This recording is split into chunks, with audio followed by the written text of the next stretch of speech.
Admiral Corvin Malthius stood on the bridge of the Imperial dreadnought Eternal Dominion, his 4 arms crossed behind his back, as he gazed out at the small blue-green world that hung before them like a jewel against the void.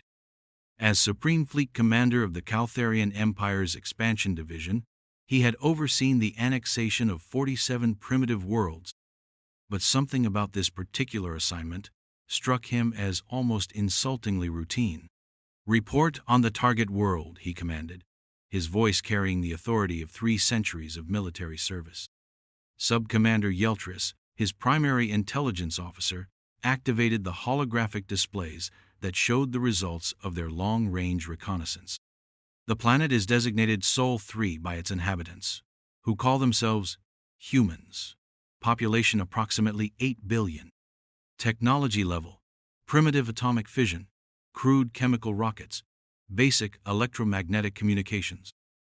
Admiral Malthius clicked his mandibles in what passed for amusement among his species. "Chemical rockets? Yeltris, are you certain this data is accurate?" "Confirmed, Admiral. They have achieved limited orbital capability using controlled chemical explosions for propulsion. Their most advanced spacecraft require months to travel between their homeworld and its single natural satellite." The Admiral turned to his tactical officer, Commander Zephyros. "Defensive capabilities?" "Minimal, sir. They possess crude nuclear weapons, but delivery systems are limited to ballistic missiles with planetary range only. No orbital defense platforms, no energy shields, no faster-than-light capability. Standard annexation protocols estimate total subjugation within 6 hours." Admiral Malthius nodded, feeling a familiar mixture of superiority and mild disappointment. The Caltharian Empire had built its dominion across 12 star systems by conquering species that showed promise, but this assignment felt more like pest control than legitimate warfare. The Empire's standard procedure was straightforward: appear in overwhelming force, demonstrate superior technology, demand surrender, and integrate the conquered species into the Imperial workforce. Most primitive species capitulated immediately upon seeing ships that could travel between stars. Those that resisted were swiftly crushed by technology they couldn't comprehend. "Very well," he said. "Deploy the standard intimidation formation: 3 battle cruisers in high orbit, 6 destroyers in atmospheric entry positions. Begin broadcasting surrender demands in their primary languages." "Sir," Sub-Commander Yeltris interjected, "our linguistic analysis has identified over 7,000 distinct human languages currently in use." Admiral Malthius blinked his 6 eyes in sequence, a gesture that indicated mild surprise. 7,000? How many governing bodies do they have?" "Approximately 200 separate nation-states, sir, with countless smaller political subdivisions. Their species appears to be highly fragmented." "Excellent. Fragmented species are easier to control. Begin broadcasts in their 10 most common languages.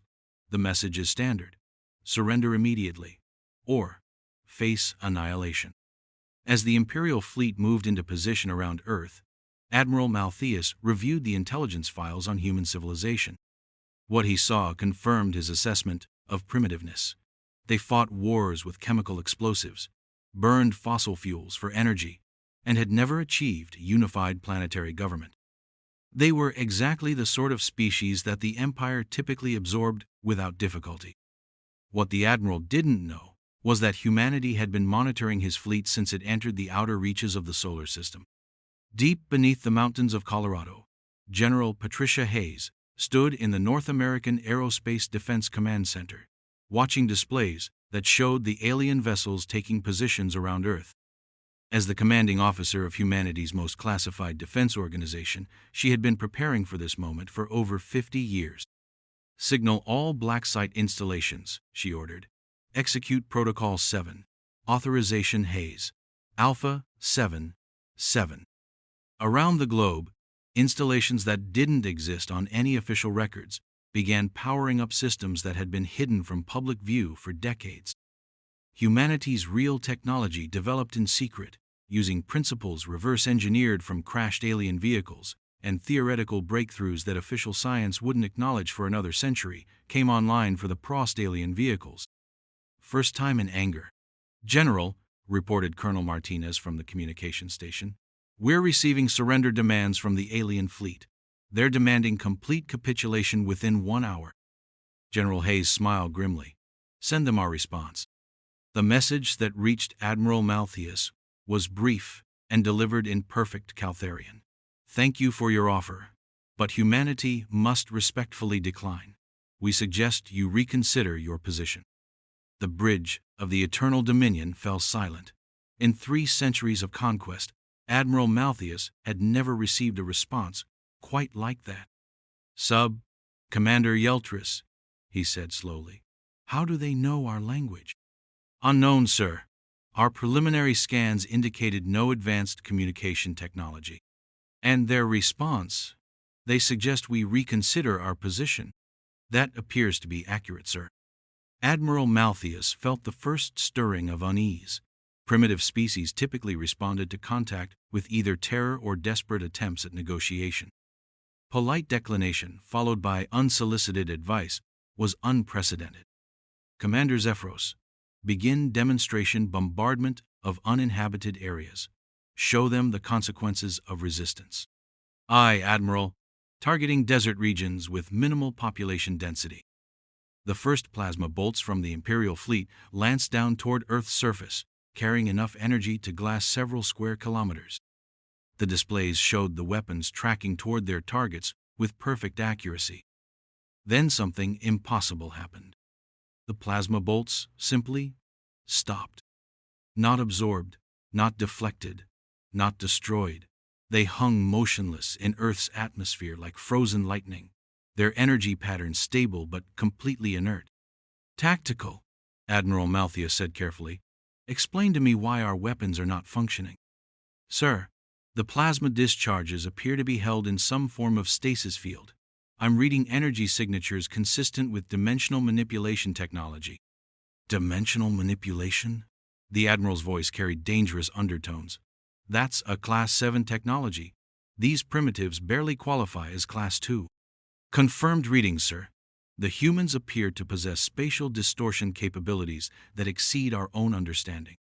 Before Admiral Malthius could respond, his communications officer reported an incoming transmission from the human homeworld.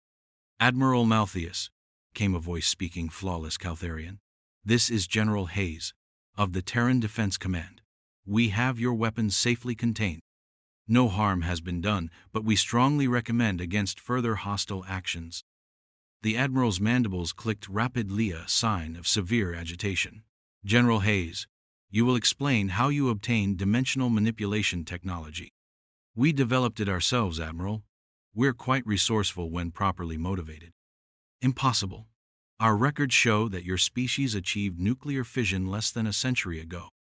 "Your records are incomplete, Admiral. Shall we discuss terms for your withdrawal?" The sheer audacity of the human statement left Admiral Malthius momentarily speechless. A primitive species was not only resisting imperial conquest, but actively negotiating from a position of apparent strength.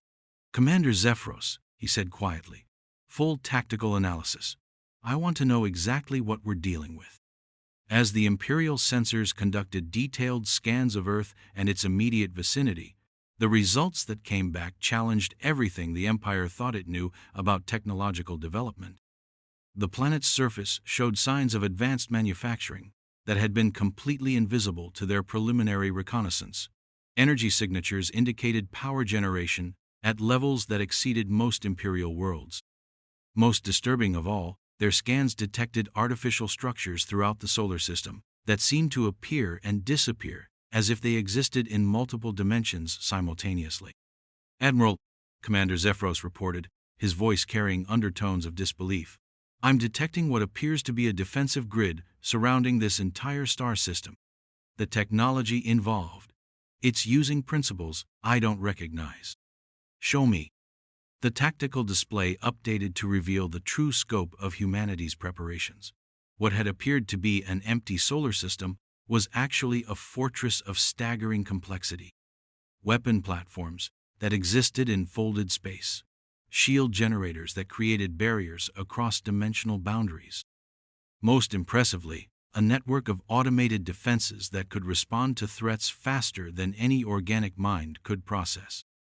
Admiral Malthus stared at the display in growing horror. The Empire had stumbled into a trap disguised as a routine conquest. "General Hayes," he said into the communication system, "I believe we may have misunderstood the nature of your civilization." "That's quite possible, Admiral. Would you like us to correct that misunderstanding?" Yes, that would be advisable." "Excellent. Please prepare to receive a delegation. We have some things to discuss." As Admiral Malthus watched, space near his flagship began to distort in ways that his instruments couldn't properly track.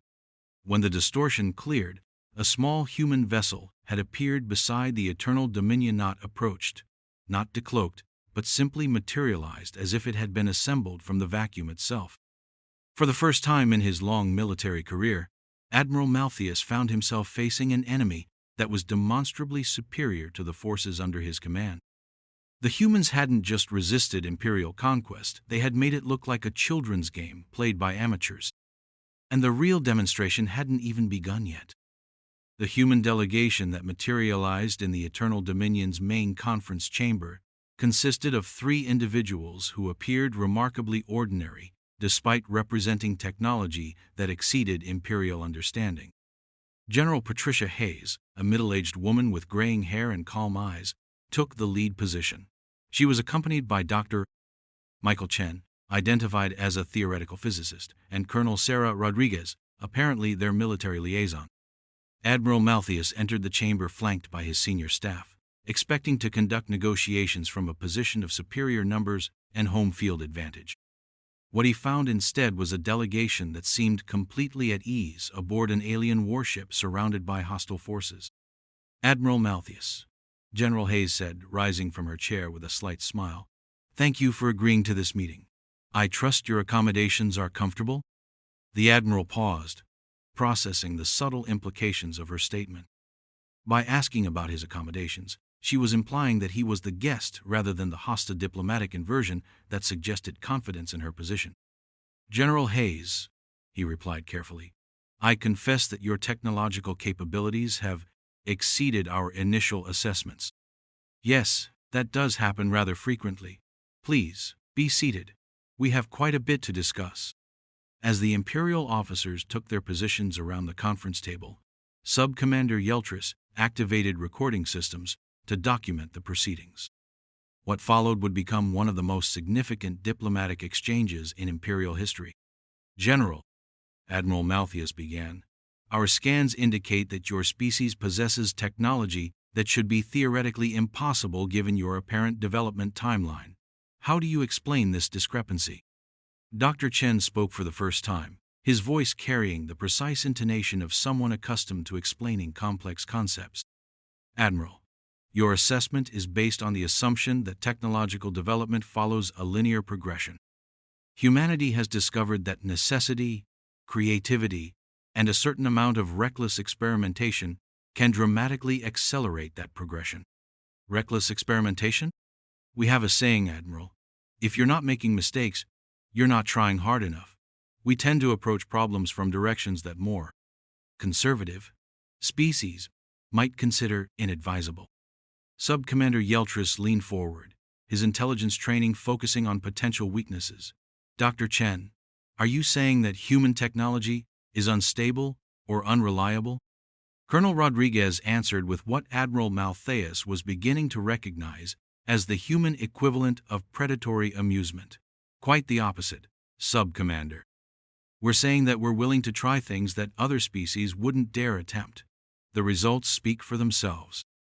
"Indeed they do," Admiral Malthus said slowly. "Your dimensional manipulation capabilities, for instance. The Empire has theoretical research into such technology, but practical applications have proven elusive." "Oh, dimensional manipulation isn't that difficult, once you abandon certain assumptions about the nature of reality," Dr. Chen said casually. "The key insight is treating spacetime as a programmable medium rather than a fixed framework." The silence that followed this statement was profound. Dr. Chen had just described a breakthrough that Imperial scientists had been pursuing for millennia, as if it were a minor technical adjustment. Dr. Chen, Admiral Malthus said carefully, would you be willing to elaborate on that principle? Certainly. You see, most species approach dimensional physics with the assumption that you need to work within the existing framework of spacetime. We discovered that it's much more efficient to simply rewrite the local framework to meet your needs. Rewrite spacetime itself? Well, yes. It's really just a matter of applied mathematics and sufficient energy input. Here, let me show you. Dr. Chen activated a small device that projected a three-dimensional model of local space around the conference table. As Admiral Malthus watched in fascination, the model began to shift and change, showing how dimensional boundaries could be manipulated like clay in the hands of a sculptor. The trick, Dr. Chen continued, is understanding that reality is much more flexible than most people assume. When you stop thinking of physical laws as limitations and start thinking of them as guidelines, all sorts of interesting possibilities open up. Commander Zephyros, whose tactical mind was struggling to process the implications, asked the question that was troubling all the Imperial officers. Dr. Chen, if your technology is so advanced, why have you remained isolated on a single world? Why haven't you expanded into space? General Hayes answered this question with a slight smile that Admiral Malthus was learning to interpret as a warning sign. Commander, who said we've remained isolated? Our surveys of this system showed no significant space-based infrastructure. Your surveys detected no infrastructure that you were capable of recognizing, Colonel Rodriguez corrected. That's a rather different thing. Admiral Malthus felt a chill of apprehension. General Hayes, are you suggesting that humanity has space-based installations that our sensors cannot detect? I'm not suggesting anything, Admiral. I'm stating it directly. Would you like a demonstration? Before anyone could respond, General Hayes activated a communication device and spoke a single word: illuminate. The tactical displays throughout the Eternal Dominion suddenly came alive with contacts that hadn't been there moments before. Hundreds of human installations throughout the solar system became visible, each one representing technology that the Imperial sensors had been completely unable to detect. Massive orbital platforms surrounded Earth in complex geometric patterns. Asteroid mining operations that existed in pocket dimensions were extracting resources at industrial scales.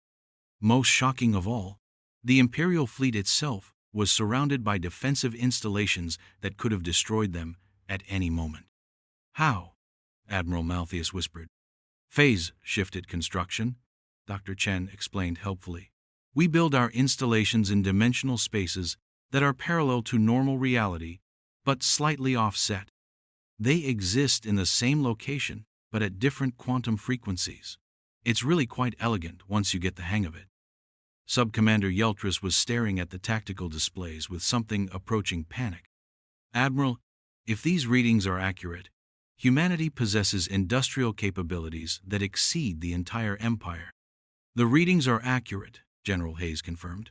But we're not interested in conquest, Sub-Commander. We're interested in being left alone to pursue our own development.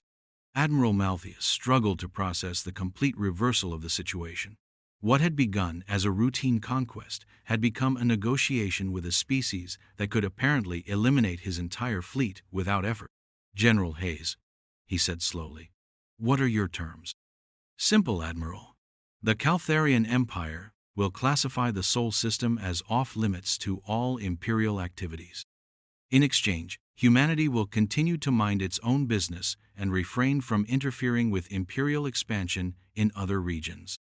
And if the Empire refuses these terms, General Hayes's smile became distinctly less friendly. Admiral, I don't think you want to explore that particular hypothetical. The conference continued for another hour, with the Imperial officers gradually coming to terms with the reality that they were negotiating with a species that possessed overwhelming technological superiority while maintaining the polite fiction that this was a discussion between equals.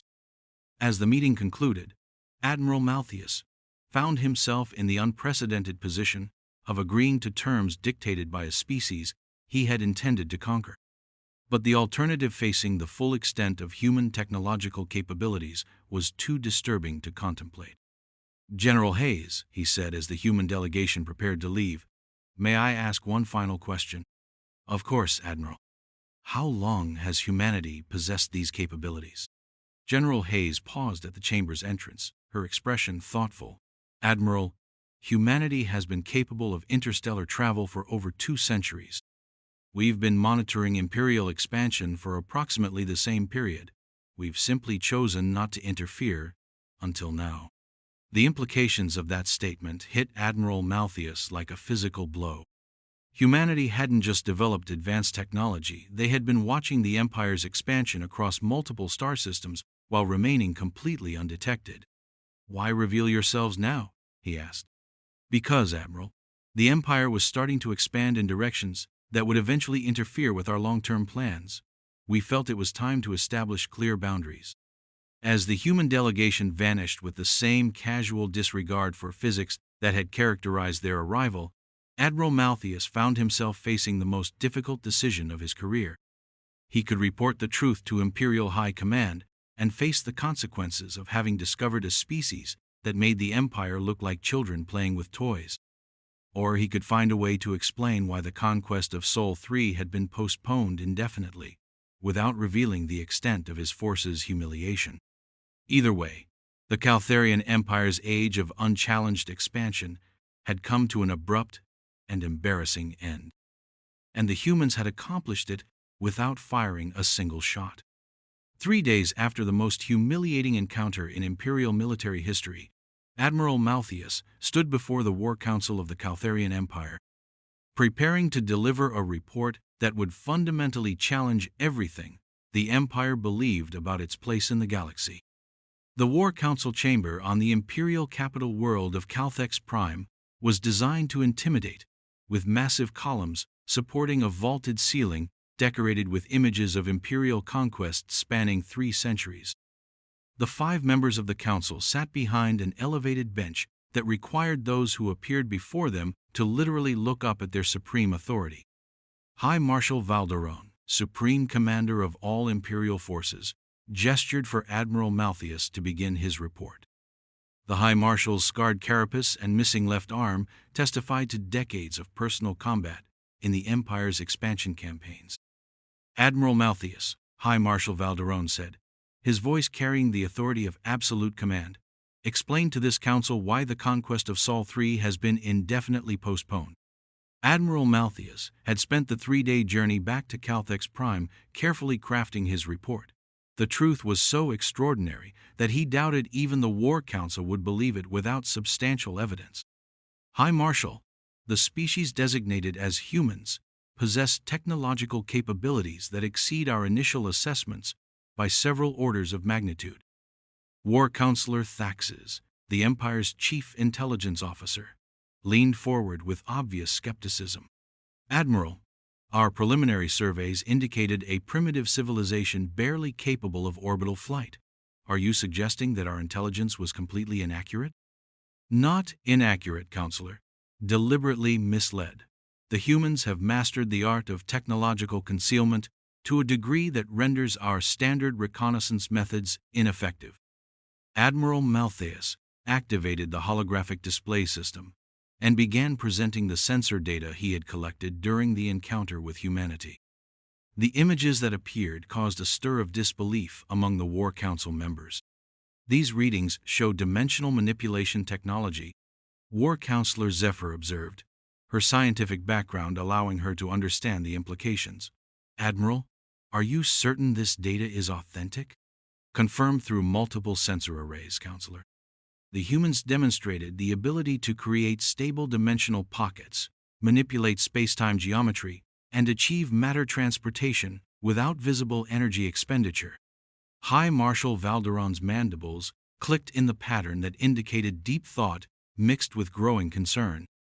"Admiral, dimensional manipulation is a theoretical technology that our best scientists consider to be centuries away from practical application. How does a species that recently achieved nuclear fission develop such capabilities?" According to their chief scientist, High Marshal, they approach the problem from directions that more conservative species would consider inadvisable. His exact words were that they treat spacetime as a programmable medium rather than a fixed framework. The silence that followed was profound. War Counselor Thaxis broke it with a question that cut to the heart of Imperial concerns. Admiral, what are the military implications of these capabilities? Admiral Malthaeus had been dreading this question, but the truth had to be told. Counselor, based on observed capabilities, the humans could eliminate our entire fleet without apparent effort. Their defensive installations exist in dimensional spaces that our weapons cannot target. Their response time to threats appears to be instantaneous across interstellar distances. Are you saying, High Marshal Valderon asked quietly, that the Empire cannot defeat this human species in direct confrontation? High Marshal, I am saying that the Empire would not survive direct confrontation with this human species. Their technological superiority is not marginal, it is absolute. War Counselor Nexus, whose military engineering background made him particularly qualified to assess technological threats, asked for additional details. Admiral, describe their demonstrated weapons capabilities. They displayed no weapons, Counselor. No weapons? How did they defend themselves against your demonstration bombardment? They simply stopped our plasma discharges in mid-flight and held them motionless in their atmosphere. When I asked for an explanation, they referred to it as safely containing our weapons. The implications of this casual neutralization of Imperial firepower were not lost on the War Council. War Counselor Nexus clicked his mandibles in the pattern that indicated professional respect mixed with fear. Admiral, did the humans make any territorial demands? Did they attempt to extract concessions or tribute? No, Counselor. They requested only that the Empire classify their star system as off-limits to Imperial activities. In exchange, they agreed to continue minding their own business and refrain from interfering with Imperial expansion in other regions. High Marshal Valderon leaned back in his chair, processing the extraordinary nature of the human proposal. They asked for nothing except to be left alone? Correct, High Marshal. And they demonstrated capabilities that could destroy the Empire to enforce this modest request? Yes, High Marshal. War Counselor Thaxis raised the question that was troubling all of them. Admiral, did the humans indicate any awareness of the Empire's expansion activities in other regions? This was the revelation that Admiral Malthaeus had been most reluctant to share. Counselor, their military commander informed me that humanity has been monitoring Imperial expansion for approximately 2 centuries while remaining completely undetected. The War Council chamber erupted in shocked harmonics and rapid mandible clicking as the implications of this statement registered. The Empire's expansion had been conducted under the observation of a species that possessed the capability to stop it at any time. 2 centuries. High Marshal Valderon's voice carried dangerous undertones. Admiral, are you telling this council that a species we considered primitive has been covertly observing Imperial military operations since the early stages of our expansion? That is correct, High Marshal. And they chose not to interfere until now. According to their explanation, they felt it was time to establish clear boundaries because Imperial expansion was moving in directions that would eventually interfere with their long-term plans. War Counselor Zephyr posed the question that defined the Empire's strategic situation. Admiral, based on your assessment, what are humanity's probable intentions toward the Empire? Admiral Malthaeus considered his answer carefully. Counselor, the humans appear to be genuinely disinterested in conquest or expansion. Their technology could allow them to dominate the galaxy, but they seem content to pursue their own development in isolation. However, they also made it clear that they will act if Imperial activities threaten their interests, and their definition of threats to their interests appears to be quite broad. High Marshal Valderon stood, his massive frame casting shadows across the chamber as he processed the full scope of the situation. The Empire faced a species that possessed overwhelming technological superiority, had been covertly monitoring Imperial activities for centuries, and was willing to use force to protect undefined interests. Admiral Malthaeus, he said finally, What is your professional recommendation? High Marshal, I recommend that the Empire accept the humans' terms immediately and unconditionally. Sol 3 should be classified as permanently off-limits to all Imperial activities. Furthermore, I recommend that the Empire avoid any actions that could be construed as threatening to human interests. You're recommending complete capitulation to the demands of a single species? High Marshal, I am recommending survival. The humans have demonstrated capabilities that render Imperial military doctrine obsolete. They have shown restraint and indicated peaceful intentions.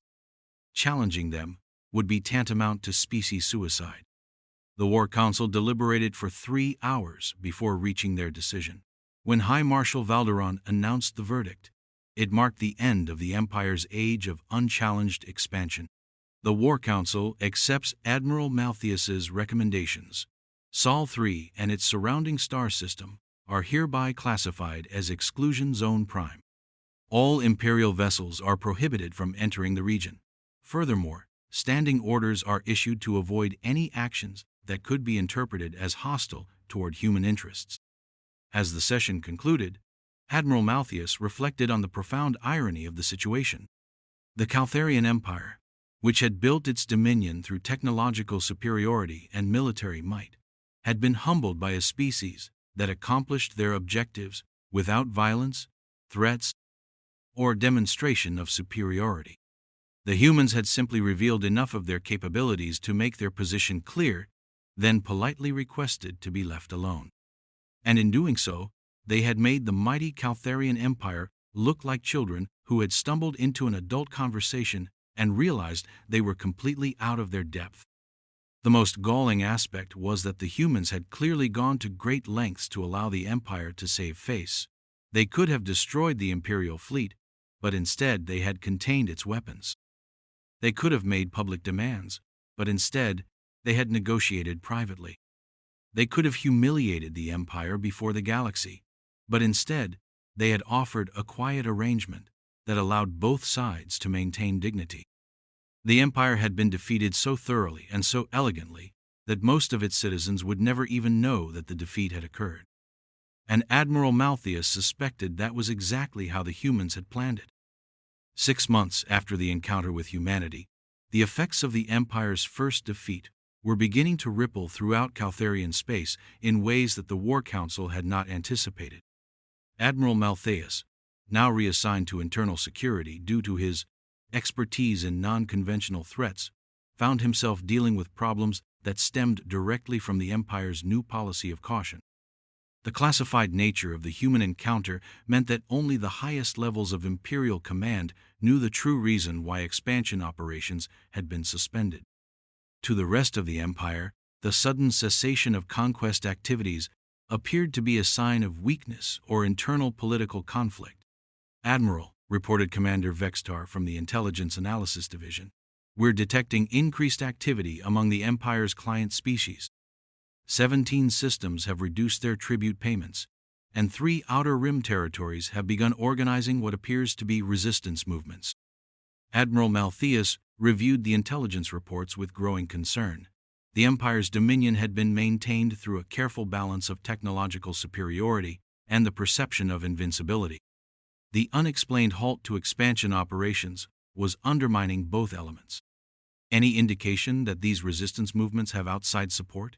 he asked. "Negative, Admiral, but several intercepted communications reference changing galactic conditions and new possibilities for independence. It appears that word of our difficulties is spreading despite our information control measures." The irony was bitter. The Empire's encounter with humanity had been so carefully managed that no one outside the War Council knew the specifics, but the very absence of expansion activities was creating the impression of Imperial weakness. "Sir," Commander Vexter continued, "we've also detected unusual activity in the Zenthari sector. Long-range sensors indicate that they're conducting extensive deep space surveys and have increased their military production by approximately 300%. Admiral Malthius felt a chill of apprehension. The Zenthari Confederation had been the Empire's primary rival before both powers had reached a stalemate based on roughly equivalent technological capabilities. If the Zenthari suspected Imperial weakness, they might be preparing to test the balance of power. Any evidence of Zenthari expansion toward Imperial space? Not yet, sir. But their fleet movements suggest preparation for major operations. Before Admiral Malthius could respond, his communications array activated with a priority transmission from High Marshal Valderon himself. Admiral Malthius, report to War Council chambers immediately. We have a situation developing. When Admiral Malthius arrived at the War Council chamber, he found the 5 counselors reviewing tactical displays that showed a development he had been dreading: contact between the Zenthari Confederation and unknown vessels. Admiral, High Marshal Valderon said without preamble, the Zenthari have encountered a human vessel in the neutral zone between our territories. Admiral Malthius felt his mandibles lock in a stress response that he couldn't control. High Marshal, what was the nature of the contact? War Counselor Thaxis answered from his position at the intelligence station.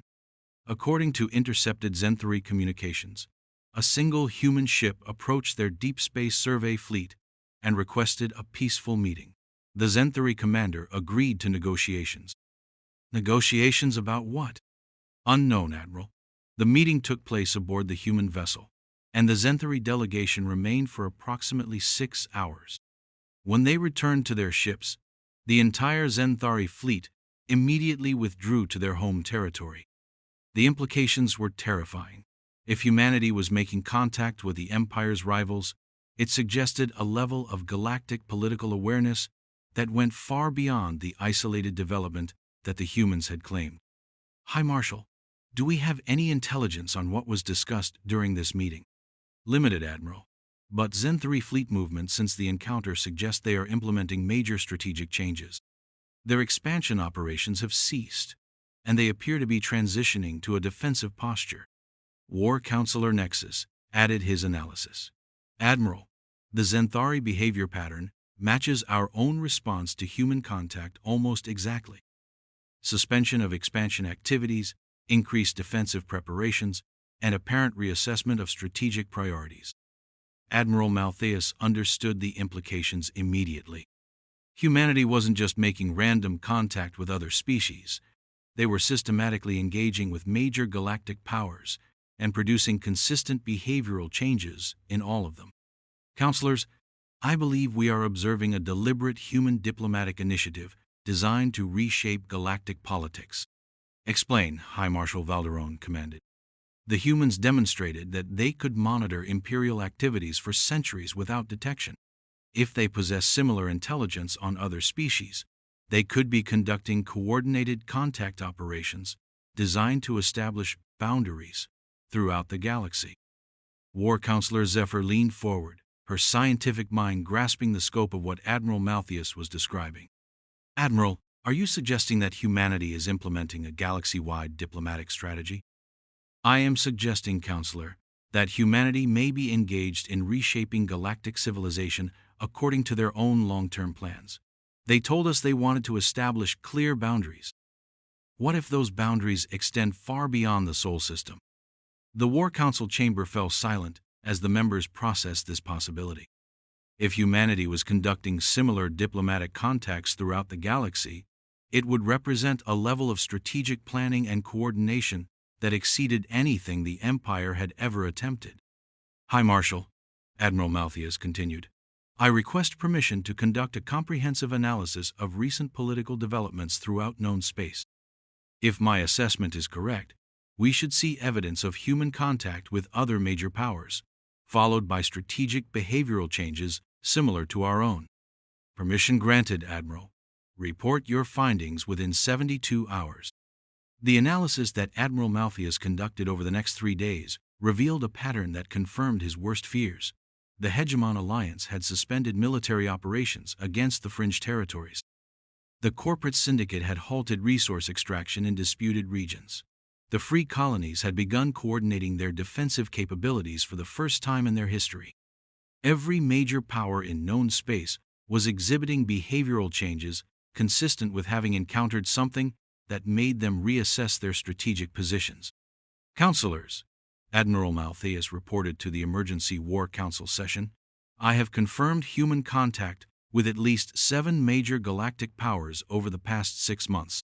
In every case, contact has been followed by suspension of expansion activities and transition to defensive strategies. High Marshal Valderon's scarred carapace reflected the chamber's lighting as he processed the implications. Admiral, what you're describing suggests that humanity has effectively ended the age of galactic expansion through diplomatic contact alone. That appears to be correct, High Marshal. Without violence, threats, or coercion? Based on available evidence, yes. The humans appear to be offering the same arrangement to everyone. Cease expansion activities and mind your own business, and humanity will do the same. War Counselor Thaxis raised the question that was troubling all of them. Admiral, what happens to species that refuse this arrangement? Unknown, Counselor, but based on demonstrated human capabilities, I would not advise testing their patience. As the War Council session concluded, Admiral Maltheius found himself reflecting on the extraordinary nature of what humanity had accomplished. In less than a year, they had contacted every major power in the galaxy and convinced them to abandon expansion activities, not through conquest or intimidation, but through simple demonstration of superior capabilities followed by reasonable requests for peaceful coexistence. The result was unprecedented in galactic history. Voluntary cessation of territorial expansion by multiple competing powers simultaneously. And they had done it so smoothly, so diplomatically, and with such careful attention to allowing everyone to maintain dignity, that most of the galaxy's population was unaware that anything had changed. The humans had ended the age of galactic conquest by making every conqueror look foolish for attempting it in the first place. And Admiral Maltheius was beginning to suspect that this was just the beginning of humanity's plans for galactic civilization. 1 year after first contact with humanity, Admiral Maltheius received a communication that would provide answers to questions that had been troubling him since the initial encounter. The message was brief, delivered in perfect Caltharian, and carried an invitation that was both diplomatic and subtly ominous. Admiral Maltheius, this is General Hayes of the Terran Defense Command. We would appreciate the opportunity to provide you with a more complete understanding of humanity's position in galactic affairs. If you are interested in such a briefing, please respond with your acceptance, and we will arrange appropriate transportation. Admiral Maltheius had spent the past year analyzing every scrap of intelligence about human activities, and the patterns he had discovered were both fascinating and disturbing. The humans had not only contacted every major galactic power, they had apparently been influencing galactic development for far longer than anyone had suspected. His response was carefully worded. General Hayes, the Empire would be honored to receive additional information about humanity's perspective on galactic affairs. I accept your invitation. The reply came within minutes. Thank you, Admiral. Please prepare for transportation in 30 minutes. No special equipment or precautions are necessary. Exactly 30 minutes later, Admiral Maltheius experienced the now familiar sensation of dimensional displacement as human transportation technology moved him from his flagship to what appeared to be a massive space station in Earth orbit.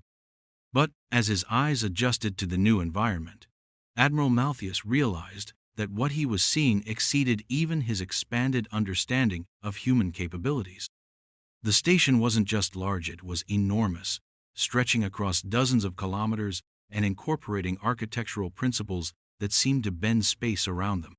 Welcome to Terra Station, Admiral, General Hayes said, approaching with the same calm confidence that had characterized their previous meetings.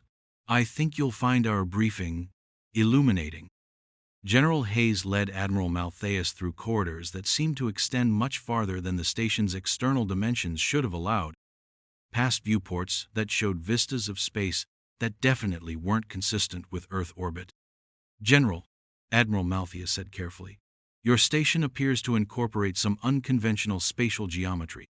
Oh, Terra Station exists in 17 different dimensional phases simultaneously, General Hayes replied casually.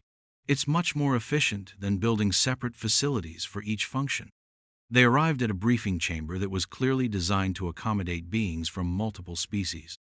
The holographic display systems that dominated the room were of a sophistication that made Imperial technology look primitive by comparison. "Admiral," General Hayes said as they took their seats, "what I'm about to show you is classified information that has been restricted to the highest levels of human command. I'm sharing it with you because we believe the Empire needs to understand the true scope of the situation we're all facing." The holographic displays activated, showing a view of the galaxy that was unlike anything Admiral Malthius had seen before. Instead of the familiar star charts with territorial boundaries and trade routes, this display showed patterns of energy, information flow, and what appeared to be vast intelligence networks spanning thousands of light years. "Admiral, this is how humanity sees the galaxy," General Hayes explained. "Not as collections of planets and resources to be conquered, but as a living system of interconnected civilizations that are part of something much larger." "Larger how?" "Admiral, the galaxy is not an isolated system. It exists as part of a universal community of intelligent life that spans multiple galaxies and dimensions. What you call expansion and conquest, we call growing pains that most civilizations experience as they develop toward true galactic consciousness." Admiral Malthius stared at the display, struggling to process the implications of what General Hayes was describing.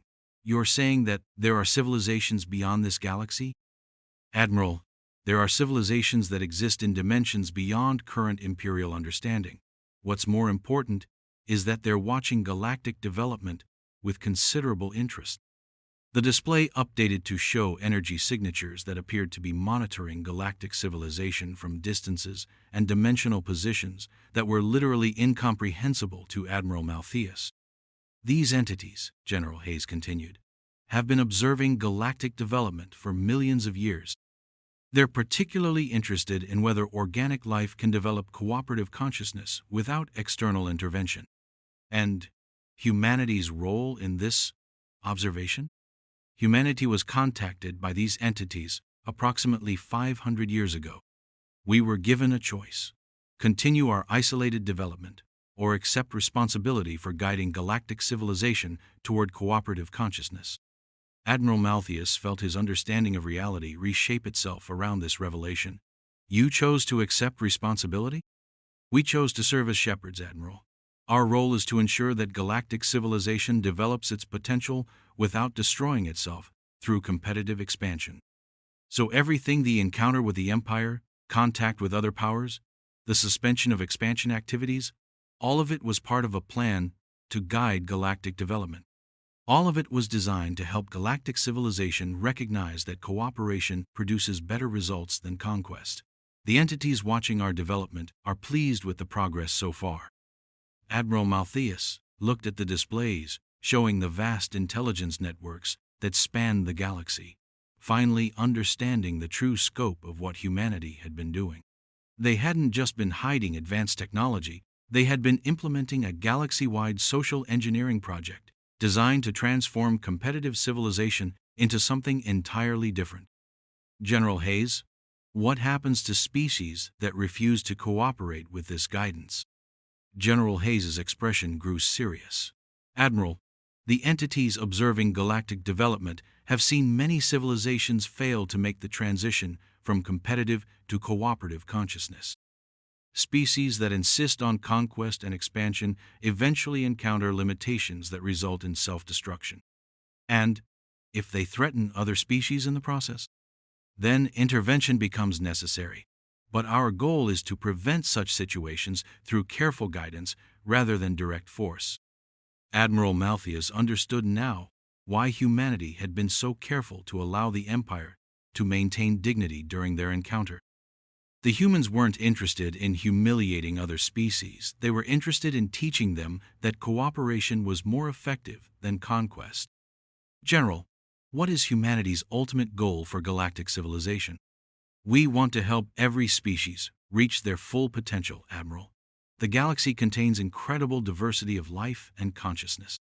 Our job is to ensure that diversity is preserved and enhanced rather than destroyed through competitive conflict." As the briefing continued, Admiral Malthius learned that humanity's plan extended far beyond simple territorial boundaries.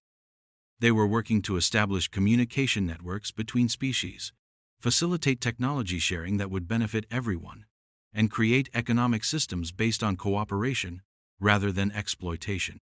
Admiral General Hayes said as the session concluded, "We want the Empire to understand that abandoning expansion doesn't mean abandoning growth. Cooperative development produces far greater achievements than competitive conquest.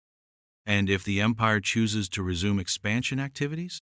General Hayes' smile carried the same subtle warning that Admiral Malthius had learned to recognize. "Admiral, we very much hope that won't be necessary to address." As Admiral Malthius prepared to return to his ship, he found himself grappling with revelations that challenged everything the Empire had believed about its place in the universe. They weren't just one of several competing powers in an isolated galaxy. They were part of a vast community of intelligent life that was being evaluated for inclusion in something even larger. "General Hayes," he said as the transportation process began, "thank you for the briefing. I believe I now understand humanity's position more clearly. Admiral, I hope you'll help the Empire understand that this is an opportunity, not a limitation. The universe is much larger and more wonderful than any of us originally imagined." As Admiral Malthius materialized back aboard his flagship, he carried with him the knowledge that would reshape the Empire's understanding of itself and its future. The Age of Conquest was ending not because humanity had superior weapons, but because conquest itself was a primitive approach to galactic development. And the most remarkable thing was that humanity had helped every major galactic power reach this understanding without humiliating them or destroying their sense of worth. They had simply demonstrated that there were better ways to grow, better ways to develop, and better ways to explore the infinite possibilities that the universe offered to species wise enough to cooperate rather than compete. The Empire hadn't been defeated, it had been upgraded. And Admiral Malthius suspected that the process had only just begun. 2 years after humanity's emergence into galactic politics, Admiral Malthius stood before the Imperial Academy's graduating class of naval officers, delivering a lecture that would have been unthinkable during the Empire's expansion era. The subject was Cooperative Strategy in Multidimensional Conflict Resolution, a discipline that hadn't existed before human contact. "Graduates," he began addressing the assembled officers whose careers would unfold in a galaxy fundamentally different from the one their predecessors had known, "you are entering a galactic community that operates according to principles that your predecessors never imagined." The Academy's holographic display systems showed current star charts that bore little resemblance to the territorial maps of just 2 years earlier. Instead of competing empires claiming exclusive control over star systems, the displays showed overlapping zones of cooperation, shared research initiatives, and joint development projects that spanned multiple species. "The key insight," Admiral Malthius continued, "is that growth through cooperation produces exponentially greater results than growth through conquest. The humans didn't defeat the Empire, they taught us to defeat our own limitations." Sub-Commander Kylix, one of the Academy's brightest tactical minds, raised a question that reflected the new thinking required in post-expansion galactic politics. "Admiral, how do we define victory in a cooperative framework?" "Excellent question, Sub-Commander. In cooperative frameworks, victory is measured by collective advancement rather than individual dominance. When one species develops new technology or achieves breakthrough discoveries, sharing that advancement with allied species creates geometric increases in capability for everyone involved." Admiral Malthius activated the holographic displays to show specific examples of cooperative achievements that had emerged over the past 2 years. The results were staggering. Joint research initiatives between Imperial scientists and human theorists have produced advances in dimensional physics that exceeded our previous capabilities by orders of magnitude. Xanthari engineering techniques combined with human materials science have created construction capabilities that allow us to build installations that exist in multiple dimensional phases simultaneously. The graduating officers reviewed the data with expressions of amazement. What Admiral Malthius was describing represented more technological advancement in 2 years than the Empire had achieved in the previous 2 centuries. But, Admiral, asked Subcommander Thylex, what about species that refuse to participate in cooperative frameworks? What about civilizations that continue to pursue expansion through conquest? This question struck at the heart of the new galactic reality. Over the past 2 years, several species had indeed refused to abandon competitive expansion, and their fates had served as object lessons for the rest of galactic civilization. An excellent example of this occurred 6 months ago in the Vorthan sector, Admiral Malthius replied, updating the displays to show a case study that had become required curriculum at military academies throughout cooperative space. The hegemony of Kress had refused all diplomatic contact and continued aggressive expansion towards systems containing inhabited worlds.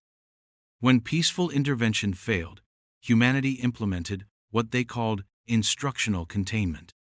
The tactical displays showed what had happened next. The Kress expansion fleet, consisting of over 300 warships, had simply stopped. Not destroyed, not damaged, but rendered completely immobile in space by technology that created localized time distortion fields. The hegemony fleet remained frozen in time for 72 hours, while human diplomatic teams explained the situation to Kress leadership. When the time fields were released, every ship in the fleet was functional, every crew member was unharmed, but the hegemony's expansion activities ceased permanently. Subcommander Kylix leaned forward with obvious fascination. Admiral, did the humans explain how they achieved localized time manipulation? They offered to share the technology with any species willing to commit to using it only for defensive purposes. 3 civilizations, including our own, now possess temporal containment capabilities that make traditional warfare obsolete. This was perhaps the most remarkable aspect of humanity's approach to galactic politics. Rather than hoarding superior technology to maintain dominance, they actively shared it with species that demonstrated commitment to cooperative principles.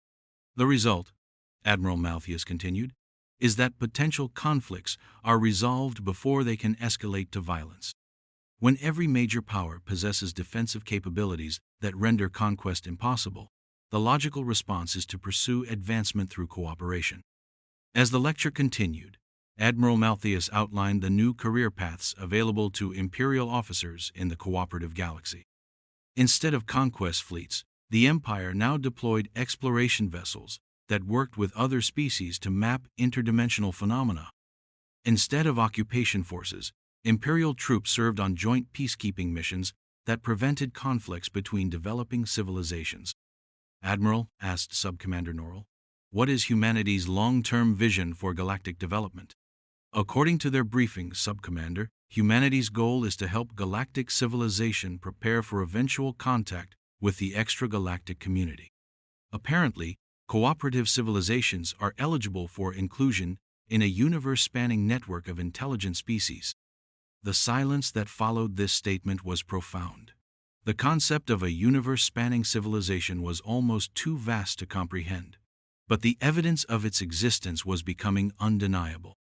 Sir, are you saying that this entire process, the end of expansion, the emphasis on cooperation, the sharing of advanced technology, all of it is preparation for contact with beings from other galaxies? That appears to be correct, Subcommander. And based on humanity's briefings, such contact will occur when galactic civilization demonstrates sufficient cooperative consciousness to participate constructively in universal community. As the graduation ceremony concluded, Admiral Malthius reflected on the extraordinary transformation that had swept through galactic civilization. Species that had been bitter enemies just 2 years earlier were now working together on projects that would have been impossible for any individual civilization to accomplish. The Empire's shipyards now produced vessels designed by joint engineering teams that incorporated the best insights from dozens of different species. Imperial colonies shared resources with neighboring civilizations through economic networks based on mutual benefit rather than exploitation. Most remarkably, Imperial military doctrine now focused on preventing conflicts rather than winning them. Admiral Malthius, came a communication from the Academy's administrative center. You have a priority transmission from High Marshal Valderon. When Admiral Malthius accepted the communication, he found the High Marshal displaying an expression that mixed satisfaction with continued amazement at the pace of change. "Admiral, I've just received confirmation that the joint expedition to the Andromeda Transition Zone has been approved by the Galactic Cooperation Council. Imperial crews will serve alongside human, Xanthari, and crystalline collective personnel on the first extragalactic exploration mission in recorded history." Admiral Malthius felt a surge of excitement that reminded him why he had originally chosen a military career. The prospect of exploring beyond the galaxy itself represented adventure on a scale that conquest could never match. "High Marshal, when does the expedition depart?" "6 months, Admiral. And Admiral, we want you to command the Imperial contingent." As the communication ended, Admiral Malthius contemplated the remarkable journey that had brought him to this point. 2 years earlier, he had been preparing to conquer a primitive world. Now he was being invited to explore the spaces between galaxies as part of humanity's preparation for universal community membership. The Empire hadn't been defeated by humanity, it had been elevated to participate in adventures that made territorial conquest seem petty by comparison. And the most remarkable aspect was that humanity had accomplished this transformation by making every species feel that they were gaining rather than losing. Instead of being conquered subjects, former rivals had become partners in enterprises that exceeded their individual capabilities. The humans had taken a galaxy full of competitive civilizations and convinced them that cooperation was not just more effective than conquested, was more exciting, more rewarding, and more worthy of their potential. They had made the Empire's former approach to galactic politics look not just foolish, but tragically limited. And Admiral Malthius couldn't wait to see what they would discover together in the vast spaces beyond the galaxy's rim. 5 years after first contact with humanity, the galaxy had become unrecognizable to those who remembered the age of competitive expansion. Admiral Malthius, now serving as director of the Interspecies Exploration Initiative, stood in the observation deck of the GCS Infinite Horizona vessel that represented the pinnacle of cooperative engineering and the first ship designed specifically for extragalactic exploration. The Infinite Horizon itself was a testament to what galactic civilization could achieve when dozens of species shared their best technologies and insights. The ship existed in multiple dimensional phases simultaneously, could manipulate space-time to achieve instantaneous travel across galactic distances, and carried scientific equipment that could analyze phenomena that existed beyond the normal boundaries of reality. "Admiral," reported Commander Thylex, who now served as the ship's chief science officer, "we're receiving the final crew complement from the Galactic Cooperation Council. The expedition will include representatives from 47 different species, including several that achieved spaceflight only within the past year." Admiral Malthius nodded, reviewing the crew manifest with satisfaction. The expedition represented more than just exploration. It was a demonstration of galactic civilization's maturity and readiness for contact with the universal community that humanity had described. "Any word from the human contingent?" he asked. "General Hayes reports that the human expedition ships are ready for departure." She also transmitted this message: "The entities monitoring galactic development are pleased with our progress.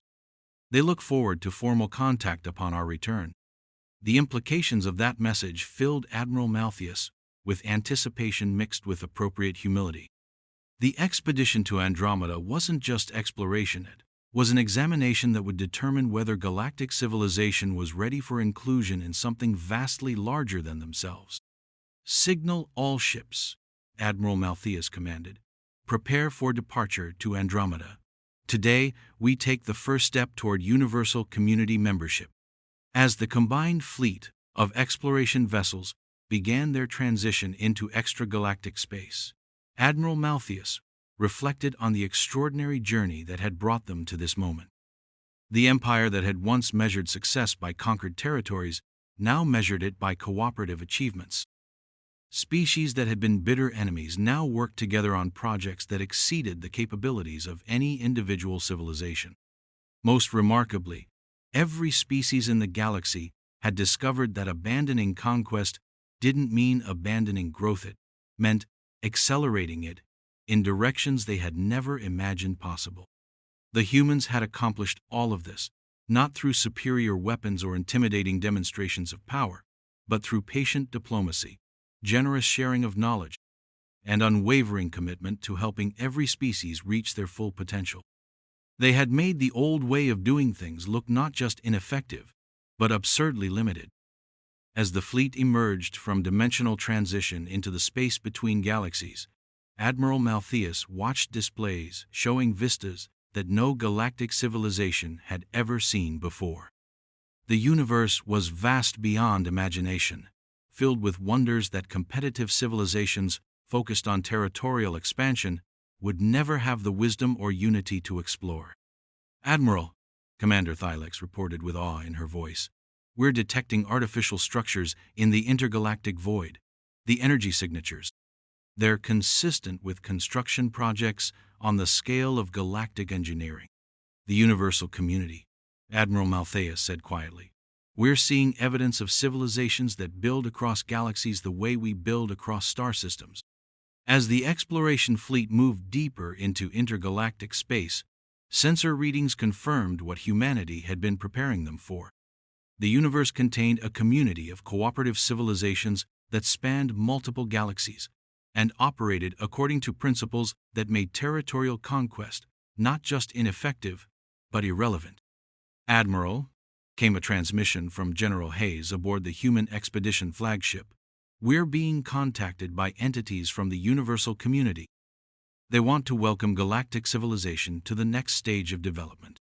The communication that followed was conducted in mathematical concepts that transcended individual languages, conveying ideas about cooperation, growth, and exploration that made galactic civilization's recent achievements seem like the first tentative steps of a journey that would span the universe itself.